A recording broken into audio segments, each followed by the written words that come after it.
Chapter 10. Oh! I let out a terrified moan. The caveman had reached the bottom of the steps. I could practically feel his breath on the back of my neck. The door has got to open, I told myself. It's got to! I took a deep breath, then I heaved my shoulder against the door. I uttered a desperate groan as I pushed. Pushed. The caveman made a grab for me. I felt his hand brush my ankle. I kicked the hand away. Then I shoved my shoulder hard against the trap door, and it opened. Yes! A happy cry escaped my throat as I scrambled out into the alley. The cold air rushed against my hot face. I stumbled over something hard, a stone or a brick. I didn't stop to look. I ran through the narrow alley to the sidewalk in front of the store. My eyes swept back and forth. I searched for Chuck. No sign of him. Had the caveman followed me out the trap door? Was he chasing after me? I turned back to the alley and saw only darkness.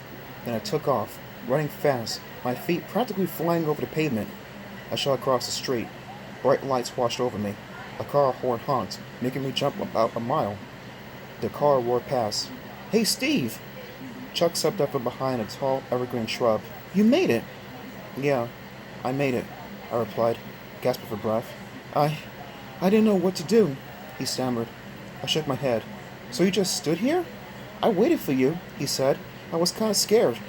"Big help." "Get going," I urged, glancing back across the street. "He may be chasing us." We ran side by side, our breath steaming up into the cold night air. The houses and dark lawns whirred past in a gray-black blur. We didn't say another word to each other. 3 blocks later, I slowed down as we reached Chuck's house. I leaned over and tried to shake away the sharp pain in my side. I always get pain like that when I run for more than a few blocks. "See you," Chuck cried breathlessly. "Sorry you didn't get your mask." "Yeah, that's too bad," I murmured glumly. I watched him run along the side of his house until he disappeared around the back. Then I took a deep breath and took off again, jogging now, toward my house on the next block. My heart was still racing in my chest, but I was starting to feel calmer. The man in the black cape didn't chase after us. In a few seconds, I would be safe in my own home. Halfway up our driveway, I slowed to a stop. The pain in my side had faded to a dull ache. I stepped into the yellow light from the front porch. I could hear my dog Sparky bark inside the house. Sparky knew I was home.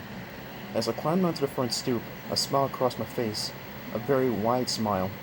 I was pleased with myself. In fact, I was overjoyed. I felt like leaping in the air, or maybe doing a wild crazy dance, or crowing like a rooster, or tilting back my head and howling at the moon. The evening had been a total success. I didn't tell Chuck. I didn't want Chuck to know. But when the caveman clicked on the basement light, and that split second before he saw me and I saw him, I grabbed the mask from the carton and I shoved it under my sweatshirt. I had a mask! It hadn't been easy. In fact, being trapped in that eerie basement with that strange man had been the scariest time of my life. But I had a mask. Safe tucked under my sweatshirt. I could feel it against my chest as I ran, and I could feel it now, warm against my skin that reached for the front door. I was so happy, so pleased with myself, and I felt the mask start to move, and I screamed as something sharp bit into my chest. Chapter 11, next time, folks. Take care.